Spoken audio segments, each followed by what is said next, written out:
6:36. We've switched on the cameras. If you'd like to watch the phone-in with Gerard Batten, you can do so on the LBC website at lbc.co.uk or on Facebook Live or on Twitter, apparently, as well. But I'd like you to give us a call, 0345 6060 973. What are the main challenges that Gerard Batten faces over the next 90 days while he's interim leader? I think they have to have a new leadership contest within 90 days. I'm looking at Gerard plaintively. I think I'm right in saying that.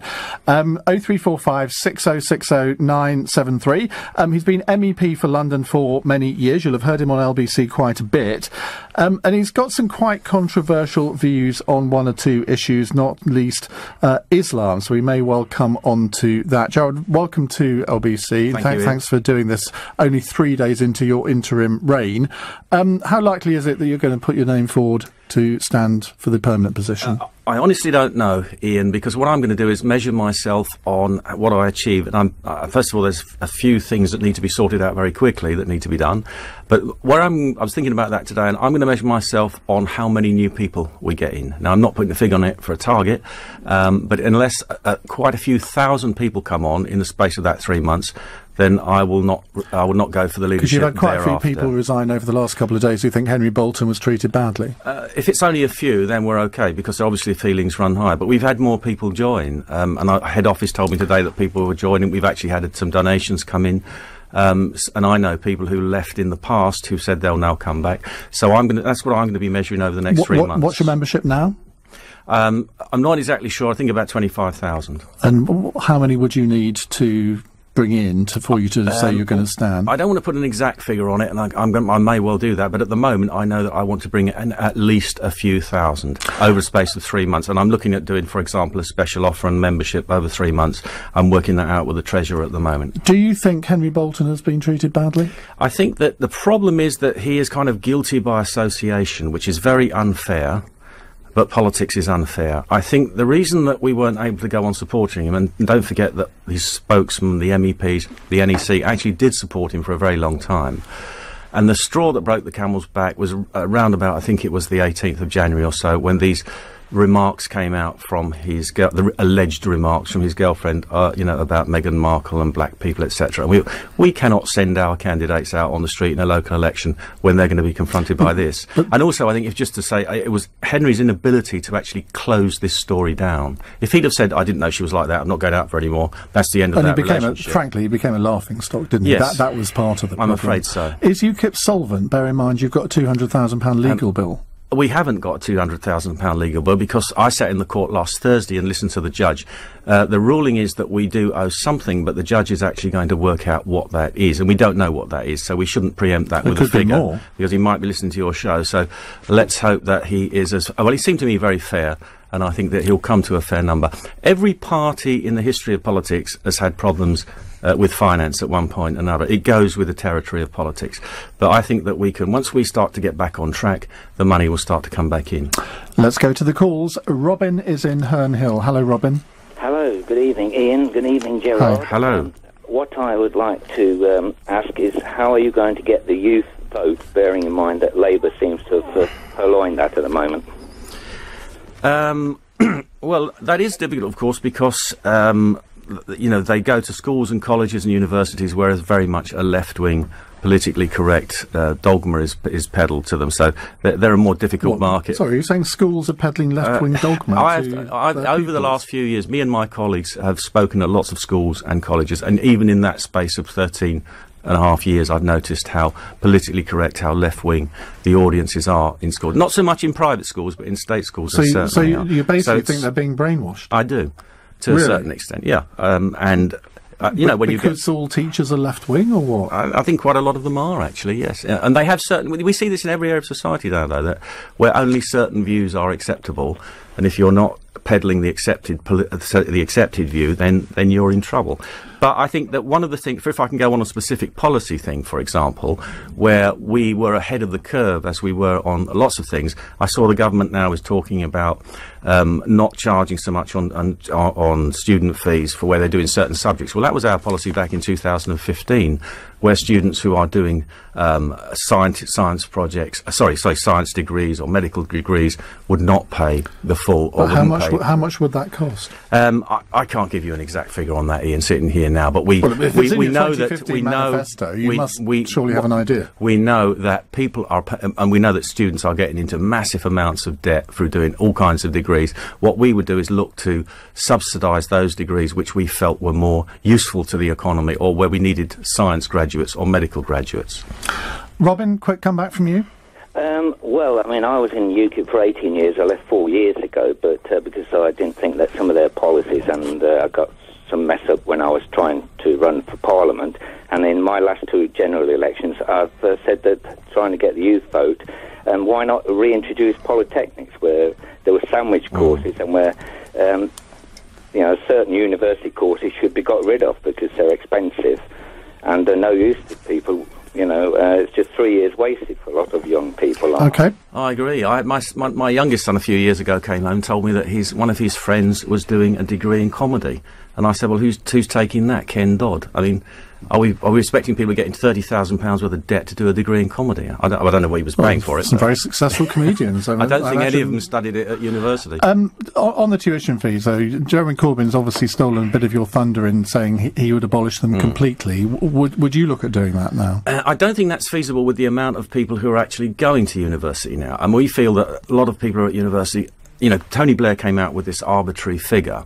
And I don't feel that proportion of people need to go to university. So what proportion do you think? Well, I think that, I can't give you an exact percentage, Ian, but a lot of people who are highly academic should go to university. A lot of other people might be better off studying a technical subject or a trade. And I think that would be far more useful. So that's exactly what Theresa May's been saying today. Well, it's amazing how a lot of our policies are picked up by the other parties over the years. But isn't that the interesting point, that in a sense, UKIP... There isn't a need for a UKIP anymore because the Tories have taken over so many of your policy platforms.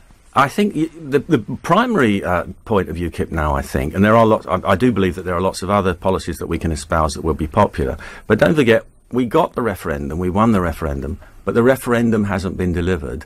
And we need to keep the pressure up on the government. Well, it has been delivered, hasn't it? No, sorry, the Brexit hasn't been delivered, the exit from the EU. We're leaving on the 29th of March 2019. The government's policy is to come out of the customs union, come out of the single market. What more would you like? Because it's not a fully unencumbered exit. For example, we've had Mrs May talking about a security treaty, which means that we are going to be bound into the European Union. Do you think we shouldn't cooperate with our international partners on security? We already cooperate with the world. We have the Five Eyes, which you know about, which is the 5 main countries of the Western world who share information on this, and we share information with other countries. We already have cooperation.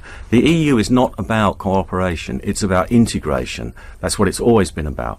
We want to leave the European Union completely. We don't want to pay them any money. We don't want to have to obey proportions of their laws. And also, we need our fishing grounds back and our 200-mile exclusive economic zone. Which they've said are not up for negotiation. But anyway, I'm sure we're going to get a call on this in a minute. Okay. But let's quickly go to Gary, who's in Weybridge. Hello, Gary. Good evening. How are you doing? Hello. What would you like to say?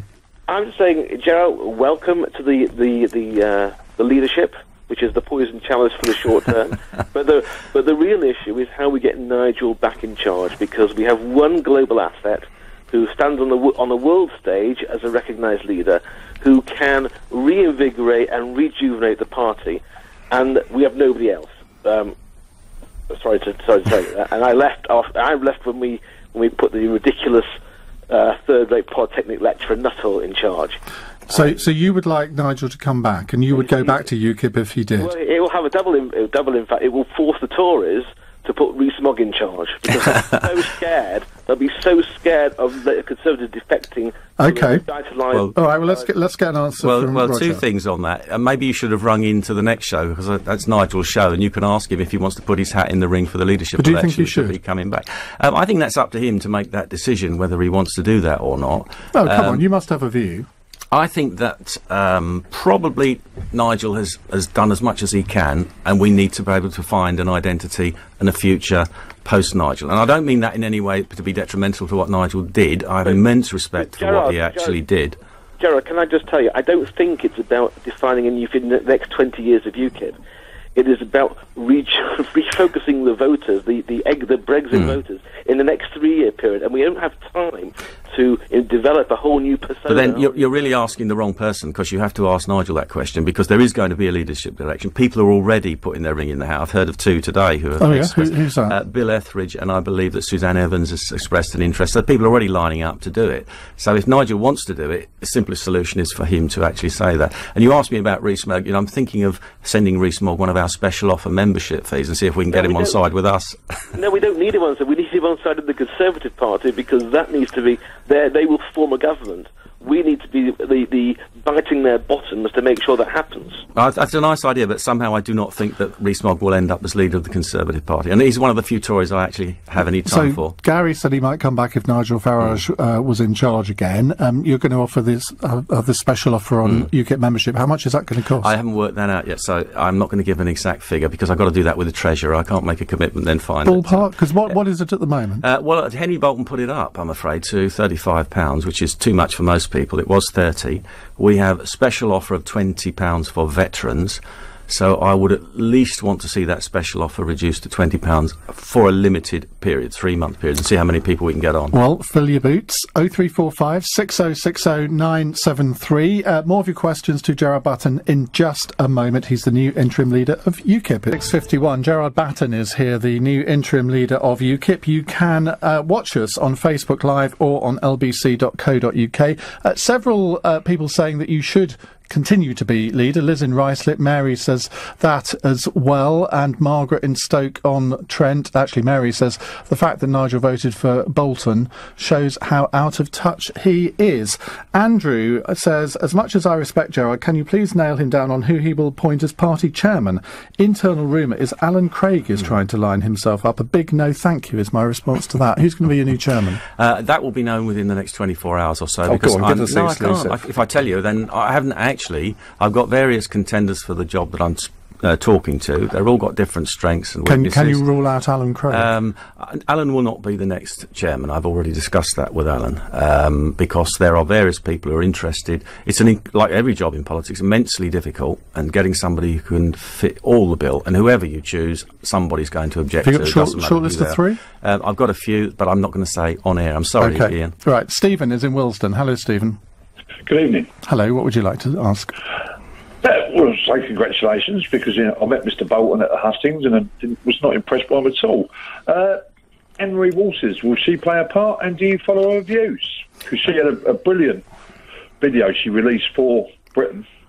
She was a previous contender, wasn't she? And lost out to Henry Bolton. In fact, I think she came 3rd, if I remember correctly. I think and now she's formed her own new party. That's so right.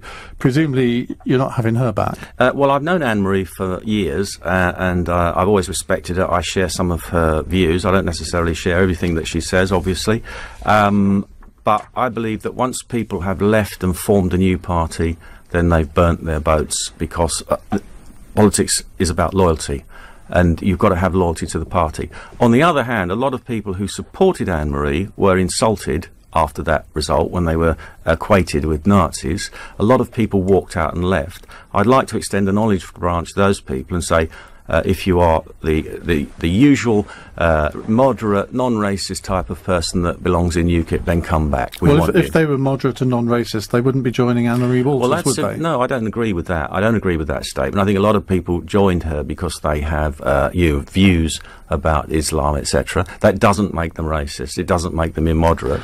And if they are good people, I'd like to have them back. Well, you've stood by your comments that Islam is a death cult. Do you not understand the difference between Islam and Islamism? Well, have you actually looked at the original text? I mean, if I go back to 2005 when the bombings were in London, I knew very little about Islam because I simply wasn't interested. And I was the spokesman on security and defence then for Roger Natman, who was leader. And I thought, well, I need to educate myself on the ideology that justifies these actions in these people's minds. And I started to research it and look at it. And I realised that it is a religion that was originally founded on violence. It's about submission. The very title is Submission to the Will of Allah. Allah's will being interpreted entirely by Muhammad. It's been done with conquest. It's been done with invasion, intimidation and violence throughout history. And that is why I reached that conclusion. It is a cult because it's around one man, Mohammed, and it progresses. So Christianity is a cult, then? Yes, but there's nothing wrong with that because it's a benevolent cult. It doesn't want to kill people. Hang on a second. If you go back through history and look at the history of Christianity, you look at the Crusades, you look at all sorts of examples from the Old Testament. I mean, all the things that you're saying about Islam, you could say about Christianity. You can't, because you could never use the text in the Gospels to justify violence, intimidation, or oppression. You certainly could in the Old Testament. Well, yes, but I don't follow the Old Testament. I don't know about you, but I don't. When I was told that at 7 years old, I didn't take it very literally, I have to say. And I'm not a follower of the Old Testament. Why do you see that Muslims take it literally then? Because not all of them do, thank goodness. But that is my point. That there are many, many moderate Muslims, and I know because I come into daily contact with them, but there's no such thing as moderate Islam. If you actually understand what the teachings are, then it can be interpreted in that. The problem is it's a ragbag of contradictory nonsense. But these people, and it's not just ISIS. Do you understand how insulting that is to ordinary moderate Muslims who are listening to this programme now, many of whom might share your views on Europe? Well, let me make a comparison then, may I? If I said to you that communism is a hateful ideology that has killed people, oppressed people and ruined people's lives everywhere that it's been practiced, you wouldn't say to me, oh, you can't say that because it's insulting to communists. Because there are many communists who are idealistic people who wanted to do good. But the difference here is that you don't seem to get the difference between Islam and Islamism. Because I would agree with you, Islamism is a death cult. I would completely buy into that. But the religion itself, as practiced by 99.9% of Muslims, is not. Yes, but the extremists, I take a literist interpretation of part of those texts, which say, kill infidels wherever you find them, strike terror into the hearts of infidels, murder infidels, behead them, etc. Now, I'm an infidel, and I don't take kindly to that. That is not what virtually every Muslim would support. It's a small, very small, tiny number of people, and yet you're effectively saying, oh, well, they're not all like that, but indicating that you think, well, maybe 20 but 30% are. No, what I'm saying is that is what their ideology says, that is what's in their book. That's not what their religion says. It is. That is a literalist interpretation of that. Is legitimate. You can't go it is legitimate literally from their point of view. Every part of a religion, because if we did that, you would be against any religion. But they do. Certain people do, and it's the ideology. If you sat and read the Gospels every day, you wouldn't find any justification in that for going out and blowing people up and murdering them. Mohammed in Dagenham wants to have a word. Hello, Mohammed. Hello, leader. Congratulations to you for getting a new role. Thank you. However, I must say I'm very upset for the fact that you have branded the Muslim in one brush, which is you got the whole thing completely wrong. There are over 1 billion Muslims, and what do you know about Islam? Saying that they are violent people, Muhammad preached the violence, that's wrong. That's completely wrong. I urge you to read the good book all over again and see where you find the violence. If you want to know, ask about my colleagues. Ask my colleagues about myself. Okay, all right, we're running out of time, Mohammed. Quickly. Okay. First of all, I haven't branded Muslims that way. I talk about the ideology. That's the impression you give. I talk about the ideology, not individuals. And if you want, you said to me to study the text. What about the text in the Hadith where Muhammad says, Judgment Day will not come until the Muslims fight the Jews. And the Jews will hide behind the rocks and the trees, and the rocks and trees will cry out, O Muslim, O faithful servant of Allah, there is a Jew behind me, come and kill him. How many mosques have you been to? That is a quote from... I've been to one once when I went to the funeral of Alexander Litvinenko. Well, I think I should go to a mosque with you, and I think we should both go and visit a mosque, and I think you should have that debate with Muslims in a mosque, don't you? If they want to debate their Quran with me, and if they're not going to get very upset by the comments that I've made, because they can be quite protective. I mean, this is what I don't understand. If somebody criticises my view on politics, I don't really care, because they've got their opinion, that's fair enough, and you get a lot of abuse in politics anyway. But they are so protective and precious about this view that really should be a private matter for them. It's a religion, or it's an ideology, or it's a religion based on ideology. Well, I've never been to a mosque, so shall we go and visit one and have this debate on site? You organise it and I'll let you know if I think it's a good idea. Gerard Batten, thank you very much. That's Gerard Batten, the interim UKIP leader.